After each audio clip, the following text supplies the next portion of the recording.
Bonjour, bienvenue. Au Bénin comme ailleurs, l'animation de la vie politique revient essentiellement aux acteurs ayant fait le choix de se regrouper pour se constituer en parti politique.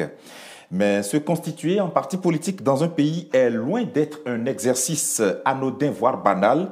Et conscient de cela, les législateurs trouvent d'un pays à un autre les moyens de réglementer, voire encadrer le processus. Alors, comment en arrive-t-on à créer un parti politique au Bénin conformément à la loi en vigueur dans le pays actuellement? La question est au cœur de cette émission. Et pour y apporter des éléments de réponse, je reçois pour vous M. Théodule Nouati. Bonjour. Bonjour, monsieur le journaliste, de renouveler encore une fois votre confiance en ma personne. C'est un plaisir. Vous êtes enseignant-chercheur à la faculté de droit et sciences politiques de l'université d'Abomey-Calavi. Merci d'être venu répondre à nos questions. Oui, merci beaucoup. Je suis véritablement chercheur en droit public à l'université d'Abomey-Calavi. Merci infiniment d'être là. On va donc parler des modalités de création des partis politiques au Bénin tout au long de cette émission. Alors, d'entrée, j'ai envie de vous demander, au regard de la loi en vigueur, qui peut créer un parti politique?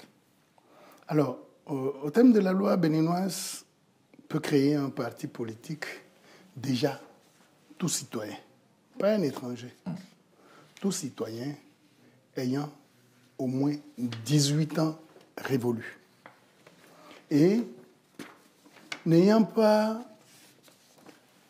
connu ou subi des peines infamantes ni afflictives, disposant de tous ses droits civils et politiques et en mesure de répondre de certaines choses et de pouvoir, en dehors de la création, de disposer d'un siège, de pouvoir assurer des sièges départementaux, de mobiliser des gens, parce qu'à la création, il est dit au Bénin qu'il faut qu'au niveau des 77 communes, il faut au moins 15 ressortissants par commune, pour aller à l'Assemblée élective déjà. Voyez-vous? Donc, pour pouvoir déjà être auteur d'une idée de création de parti politique, il faut d'abord être de nationalité béninoise. Il faut être majeur. Donc, voilà. Ça veut dire que... avoir la majorité des 18 ans. Des 18 ans. Oui. C'est ça. Absolument. Et n'avoir pas ou n'être pas sous une peine infamante, comme vous l'avez dit tout à l'heure. Oui, ou alors vous êtes déjà sorti de là et la loi vous a déjà encore réhabilité. Vous êtes redevenu bon citoyen. On ne vous reproche rien, vous pouvez y aller. Et donc, vous le créez avec des amis nourrissant les mêmes idées, les mêmes opinions, les mêmes intérêts, et que vous mettez ensemble. Comme nous l'avons dit par ailleurs dans une autre émission, dans un projet de société ou bien un projet politique. C'est ça. Voilà. Alors, il faut dire aux téléspectateurs, auditeurs, que lorsqu'on évoque ces différents concepts, généralement, on se base sur la loi 2018-23 du 17 septembre 2018 portant charte des partis politiques en République du Bénin. Et c'est cette loi-là qui traite des questions, on va dire des modalités de création d'un parti politique. Par exemple, là, la loi dispose en son article 13 qu'il faut donc être de nationalité béninoise, comme vous l'avez dit, avec les différentes conditions. Il y a aussi l'article 14 qui dispose, et je veux bien le citer, nonobstant les dispositions ci-dessus, donc telles que vous l'avez dit tout à l'heure, peuvent être fondateurs ou dirigeants d'un parti politique les personnes membres des institutions de l'État impliquées dans l'organisation des élections et dans... Ça va être... Ne peuvent être, justement. Ouais, ne peuvent être. Donc, ceux qui ne peuvent pas créer des partis politiques, justement. Oui. Autant pour moi, donc, les personnes membres des institutions de l'État impliquées dans l'organisation des élections et dans la gestion du contentieux électoral. Oui. Les personnes responsables des organisations de la société civile intervenant dans le secteur de la gouvernance démocratique et dans l'observation des processus électoraux. Il y a beaucoup d'autres personnes, mais déjà à ce niveau... Pourquoi la loi mentionne ces personnes-là comme ne pouvant pas créer des partis politiques? Très bien. Alors, nous l'avons dit par ailleurs dans une autre émission il y a un moment, nous revenons le dire, la loi interdit à ces différentes personnes de participer ou d'être à la tête de la création des partis politiques, justement pour éviter ce que nous appelons la qualité du juge et du parti. C'est-à-dire quoi? Que la même personne qui participe à une activité se met de l'autre côté, se retrouve de l'autre côté, à apprécier la qualité du travail fait. Et donc, pour éviter ça, lorsque vous êtes à un niveau de l'État ou vous gérez un organisme de gestion des partis politiques ou qui s'occupe du contentieux des élections comme la Cour constitutionnelle, comme la Cour suprême, ou alors vous prenez la Sénat, la cellule électorale et tout, vous ne pouvez pas. Parce que si vous créez le parti politique et que vous vous mettez, après avoir exercé ces activités, participer aux compétitions électorales, et que c'est vous qui devez encore vous trouver dans la peau du jury pour dire tel a fauté, tel n'a pas fauté, vous serez dans la gêne personnelle, et c'est humain, de ne pas pouvoir dire que vous êtes en faute. Et pour cette raison, lorsque vous êtes dans ces positions-là, la loi interdit que vous vous retrouviez à la tête des partis politiques. C'est pareil pour les responsables de la société civile qui se mêlent des questions des élections ou participent à la gestion du contentieux. C'est également la même chose lorsque tout à l'heure, le même article 14 de cette loi de 2018-23 interdit aux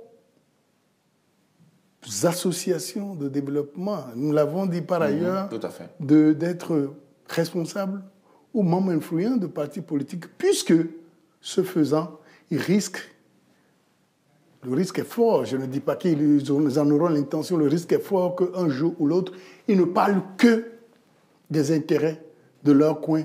Ils ne soient tentés de vouloir vivre en autarcie, de vouloir se détacher de l'État, alors que nous sommes dans un État unitaire, un État républicain, un État laïque qui ne saurait s'accommoder de ces modes de vie où la religion, le sexe, les mêmes volontés, comment on dirait, l'ethnie, toutes choses négatives ne viennent influencer la gestion de l'État. Voilà pourquoi l'État s'est mis à les interdire pour que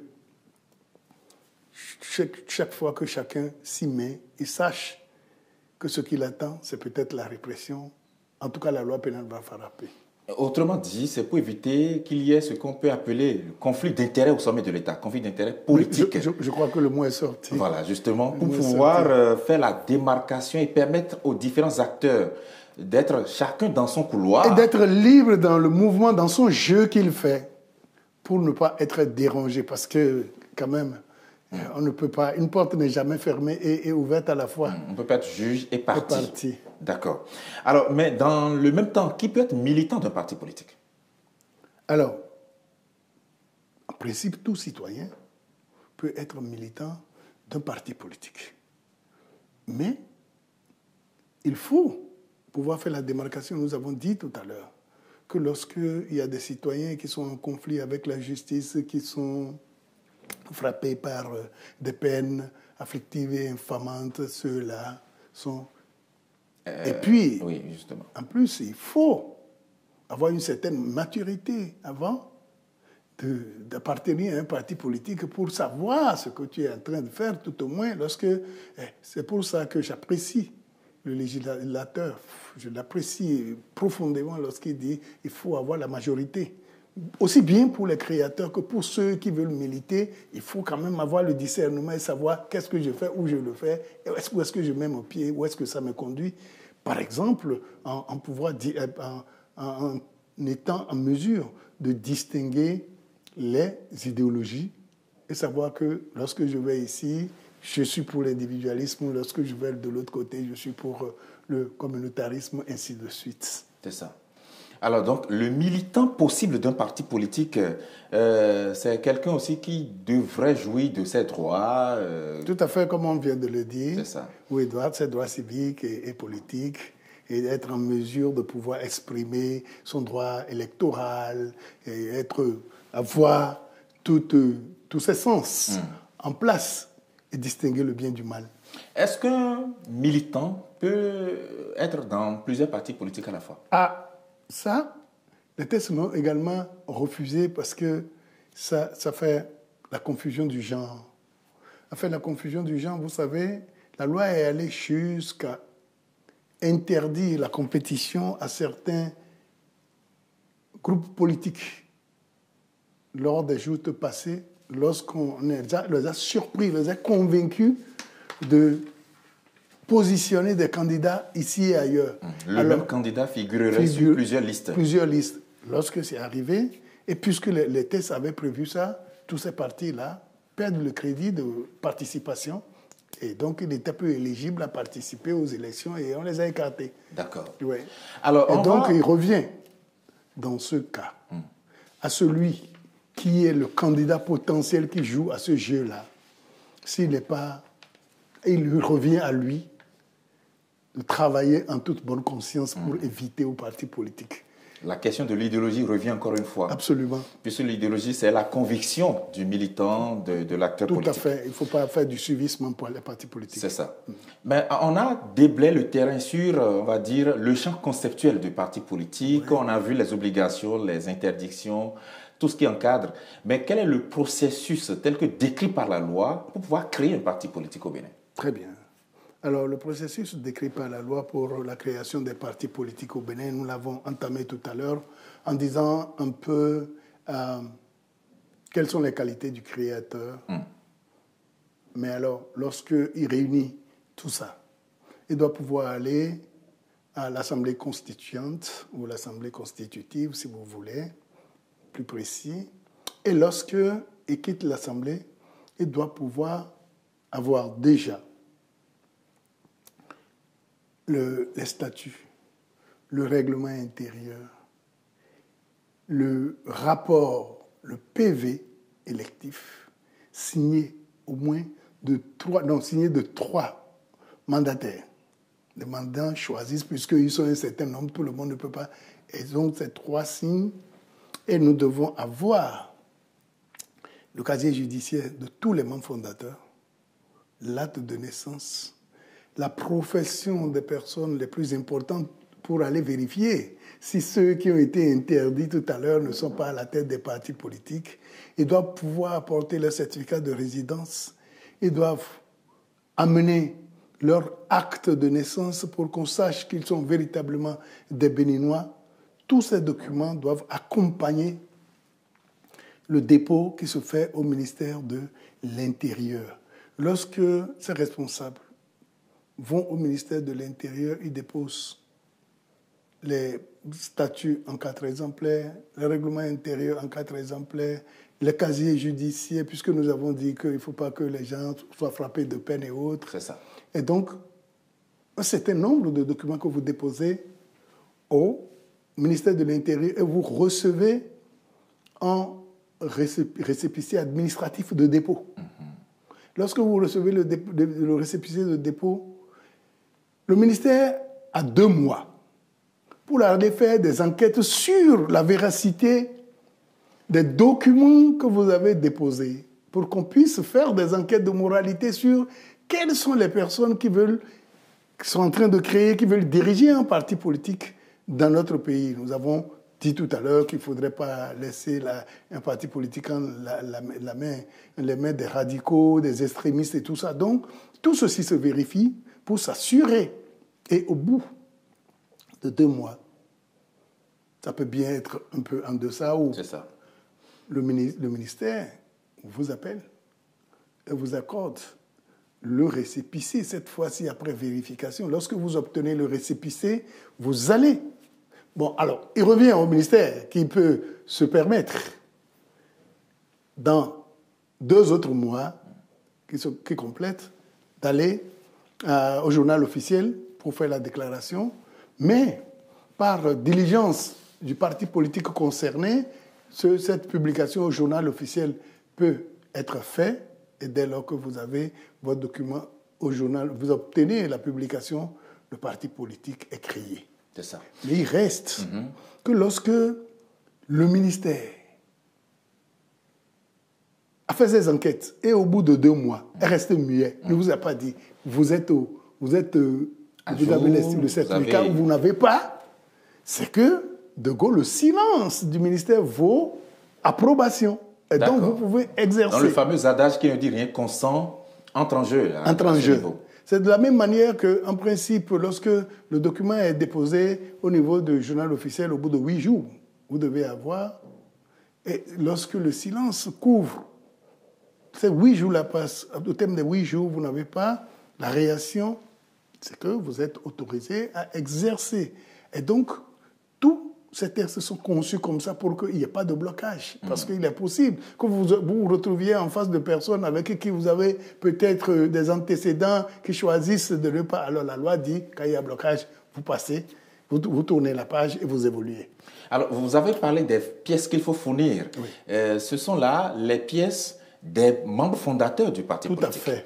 Alors, la loi dispose dans son article 16 qu'il faut 15 membres fondateurs par commune. Par commune. Et vous avez commencé à le souligner précédemment. Oui. Nous en avons 77, donc 77 communes. Ça fait 15 membres fondateurs fois 77. Et chaque membre fondateur devra fournir des papiers authentiques, justes, vrais, tout ça. Jusque des papiers de résidence, de domicile et tout ceci pour chacun d'eux. Sauf que ceux qui vont représenter le parti au niveau du ministère doivent en ajouter d'autres. Ils sont astreints à mettre, non en dehors des casiers judiciaires, de mettre leurs actes de naissance et des photos pour qu'on puisse les identifier. Donc, il faut un peu plus que les autres. C'est ça. L'article 18 de cette loi portant charte des partis politiques qui, on va dire, dresse la liste des pièces à fournir. Oui. Peut-être on va livrer la quintessence de cet article à nos auditeurs téléspectateurs. L'article qui dispose le dossier mentionné comprend une déclaration signée et présentée par 3 membres fondateurs mandataires du parti. Tout à fait. Vous l'avez dit. Oui. Le procès verbal de la réunion constitutive du parti politique. Le dit procès verbal devra comporter les noms, prénoms, dates et lieux de naissance, adresse, profession des membres fondateurs et les fonctions de ceux d'entre eux élus pour assumer des responsabilités dans les organes dirigeants au plan national. Tout à fait. 4 exemplaires des statuts et du règlement intérieur. 4 exemplaires du projet de société. On en avait parlé ici. Les actes de naissance ou les jugements supplétifs des membres fondateurs. Les extraits de casier judiciaire datant de moins de 3 mois des membres fondateurs. Les certificats de nationalité des membres fondateurs. Les attestations de résidence des membres fondateurs. La dénomination du parti politique, son emblème, son logo et son sigle. Oui. Mais là, peut-être une petite parenthèse, puisque la détermination du nom, on va dire, de l'emblème, du logo du parti politique n'est pas un exercice banal, non? Oui, et c'est pour ça que certains qui ne s'y connaissent pas font appel à des experts, après leur avoir dit à peu près qu'est-ce qu'ils veulent ressentir à travers l'image de leur logo. Qu'est-ce que nous voulons ressentir dedans? Est-ce que c'est l'union? Est-ce que c'est l'harmonie? Est-ce que c'est le vert qui traduit l'espoir? Est-ce que c'est le jaune qui veut dire quelque chose? Il faut pouvoir partager avec l'infographe qui va vous réaliser le logo,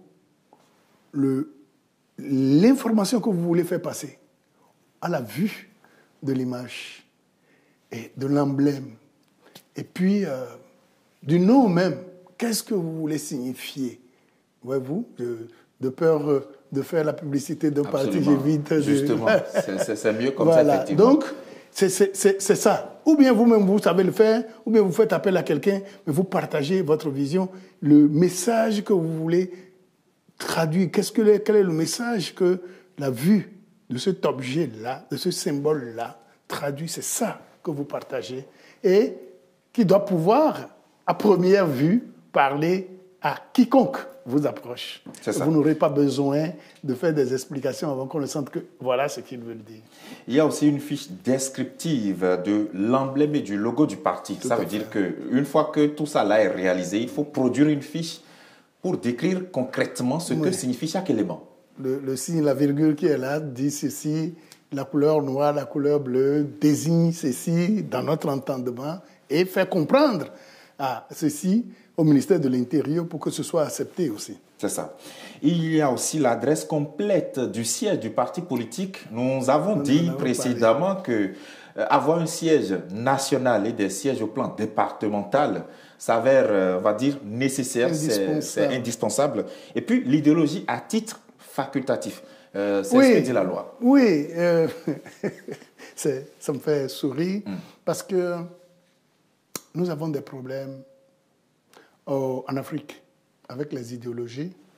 C'est pour ça que quelquefois, étant foncièrement accroché à la démocratie, je continue de croire que la démocratie pour nous est une culture hors sol qui n'a pas encore pris racine chez nous. Nous avons des difficultés à nous identifier par rapport aux idéologies. Je fais souvent une critique peut-être trop sévère aux partis politiques en pensant que nous sommes trop alimentés parce que les partis politiques valsent chez nous. La conviction est vite perdue. On a quitté ici pour se retrouver là-bas. Nous l'appelons parfois la transhumance. La transhumance. La loi mentionne clairement le concept de l'idéologie. Oui, et donc chacun doit pouvoir s'accrocher à une conviction pour éviter. Alors, donc, si le texte dit que l'idéologie est facultative, ça veut dire que le parti politique peut se créer sans pouvoir nous dire où est-ce que la boussole nous mène. C'est ça.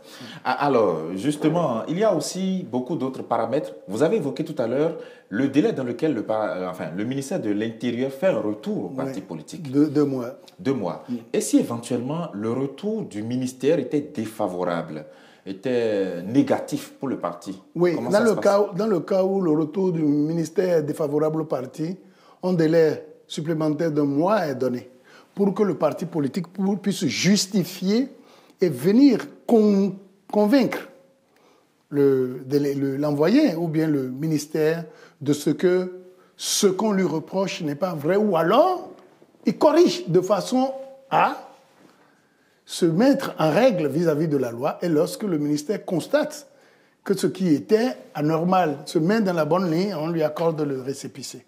D'accord.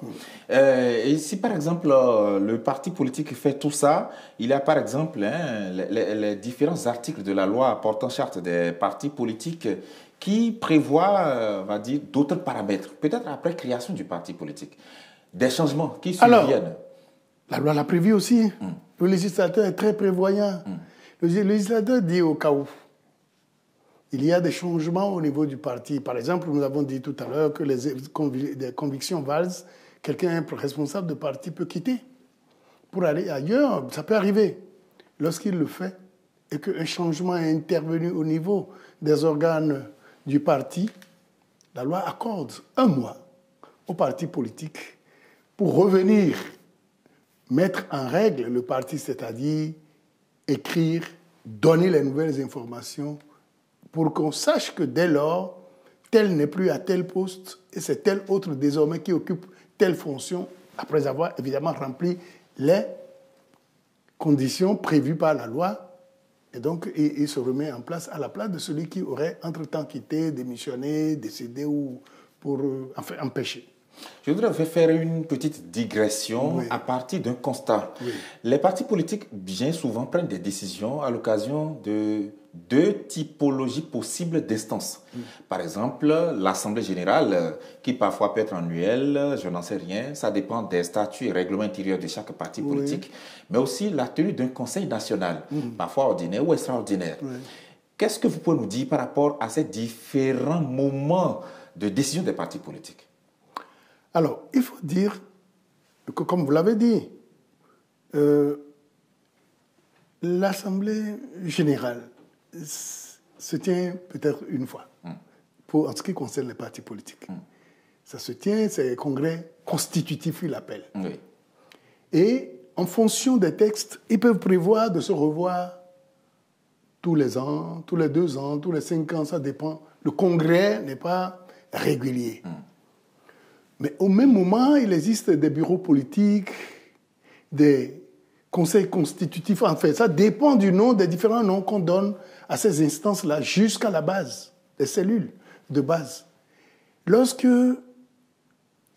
étant entendu que le Congrès ne peut pas se réunir régulièrement, le bureau politique ou le conseil constitutif et autres sont dans la régularité de 2 mois, de 3 mois, de 6 mois pour être dans le quotidien de la gestion du parti politique. Comme nous l'avons dit tout à l'heure, le parti politique doit vivre dans la tête de leurs responsables comme une institution vivante qu'il faut animer tous les jours. Voilà pourquoi il leur est fait obligation d'avoir non seulement un secrétaire, mais un comptable. Et d'ailleurs, nous verrons plus tard... Donc, toute une administration.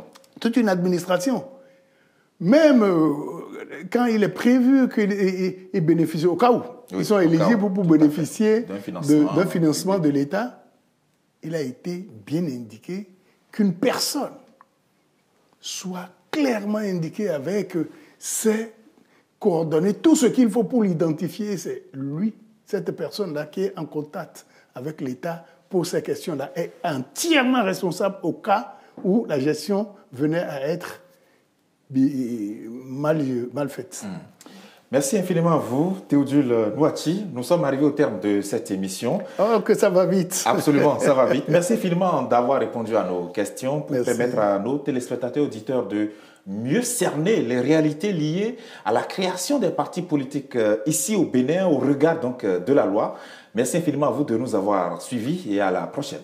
Je reste à votre disposition. Merci beaucoup, professeur.